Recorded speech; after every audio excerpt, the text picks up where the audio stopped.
Formula One teams have a cost cap of $135 million per year. But what is the cost cap? What does it cover? And most importantly, what happens if you break it? I've been interested in Formula One since the Silverstone Grand Prix in 1986. And over time, I've become really interested in how the business of motorsport works. So I'm learning more about it and I want to share it here with you. Why was the cost cap introduced in the first place? Well, if you look back to the 2010s, there was a spending arms race by the Formula One teams. In 2019, the Mercedes Formula One team reputedly spent $484 million running their team. At the end of the day, if you spent more on research and development, you got better results. But that left the lower teams in a difficult position. According to Claire Williams, the Williams Formula One team in 2019 ran on $120 million. And that's just a fraction of what Mercedes had. It's little wonder that their results reflected that. Then, of course, you had the prize money. The higher you finished, the more money you got. So in 2019, Mercedes got $177 million, whereas Williams got $60 million, further compounding the budget problems they had anyway. And during that time, there are also teams that entered the sport with the expectation that there would be a cost cap to keep spending under control, but it never materialized. And so many teams like HRT, Marussia, Virgin, all went bust. In fact, I went to the Tom Walkinshaw Racing headquarters for an interview for a job many years ago, which then I think housed the Lotus Caterham Formula One team, and now it just stands derelict. There was one team that did survive this, but it had to be acquired. It was the Racing Point team, which was acquired by Lawrence Stroll and is now the Aston Martin and soon to be Honda Formula One team. What are the cost cap objectives? Well, first of all, it's financial stability for the grid. They want to keep all 10, soon to be 11, teams on the Formula One grid. So this prevents the excessive spending that we've seen in previous years. But it's still set up to maintain the technical challenge the Formula One teams want, but just within sensible spending. What does the cost cap cover? Article 3 of the Formula One regulations covers all the costs that are included within the cost cap. And they are design, development, manufacturing, operating the car, so taking it to the races, and most team salaries. So what is excluded? Well, first of all, it's key personnel salaries. So the drivers for a start. Then it's the top 3 highest paid personnel within the team. So think of the Adrian Newey's and the Toto Wolffs. And that's a strategic move by Formula One to avoid talent drain, to avoid talent going where there's more money.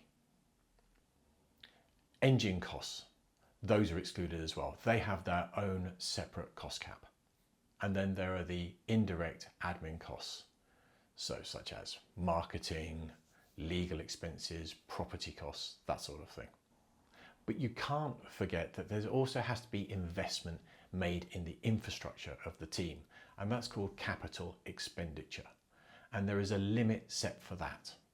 So spending on infrastructure is limited to $36 million over a period of time from 2022 to 2025. And that covers investment in the factories and machinery and new wind tunnels, that sort of thing. Now, James Vowles from Williams has been very vocal on this, that he feels that it's unfair. His team was so far behind in investment in their infrastructure that they've got a lot of catching up to do, and that cap prevents them from doing so. But his rivals, they fear that expanding the cap will give those wealthier teams more of a chance to invest in long-term infrastructure, which will just cement their competitive advantage. So there's a bit of a tussle going on there. How much is the cost cap? Well, I said earlier that right now it's $135 million. But back when it was introduced in 2021, it was $145 million. In 2022, it was $140 million. And then it was reduced in 2023 to $135 million that we know now. But that was based on a 21 race calendar. Now we're up to 24. So they've given an allowance of $1.8 million per extra race to help cover the expenses. So right now, that additional allowance is $5.4 million. The FIA oversees the audit of the cost cap, and they identify the breaches. Now, there are three types of breaches. The first one is a procedural breach. So it's just an administrative cock-up. For instance, if they put the audit results in later than the deadline date. Then you have minor overspends of 5% or less of the budget. And then you have material overspends, which are in excess of 5% of the cost cap budget.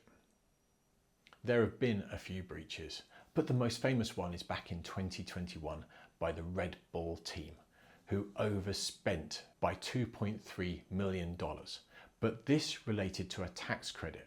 And when that was applied correctly, the actual breach was $536,500. So that was an overspend, but it was below the 5% mark. As a result of that overspend, the FIA imposed a $7 million fine. And more crucially, they imposed a 10% reduction in the amount of time Red Bull could use their wind tunnel and their computational fluid dynamics, CFD. And that was a major hit for them and really affected their ability to compete on track. Christian Horner described the penalty as draconian, and you can understand why. In 2026, there's going to be a change to the cost cap. It's going to be increased to $215 million. Now, that's partly to cover inflationary costs, but there are other reasons for it. When the cost cap was first introduced, some teams had to redeploy some of their staff to peripheral projects, say like McLaren to their road car division. But what they did was very clever. They still retained and used some of their staff in Formula One and just used a proportion of their salary on the Formula One cost cap, and the rest was allocated to the road car division. Now that can't be done. That will be included in the 2026 cost cap budget. Also, you have some teams that are at a disadvantage when it comes to their costs, because you have Sauber, for instance, who are located in Switzerland, which is far more expensive than living in Motorsport Valley in England. So various allowances have been introduced to compensate for the fact they have that increased cost for personnel. Other than that, everything stays the same. So looking into this, it became clear that the cost cap was absolutely necessary. You can see how the current Formula One teams have found financial stability, and they're well on the way to profit if they haven't got there already.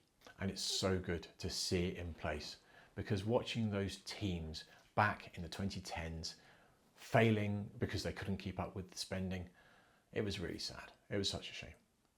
It also forces efficiency into the teams. They have to think a little bit more now about their spending.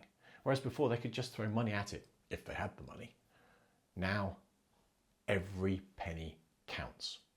And with the 2021 Red Bull penalty for their overspend, it's been made clear that if you breach the regulations, you're going to pay for it.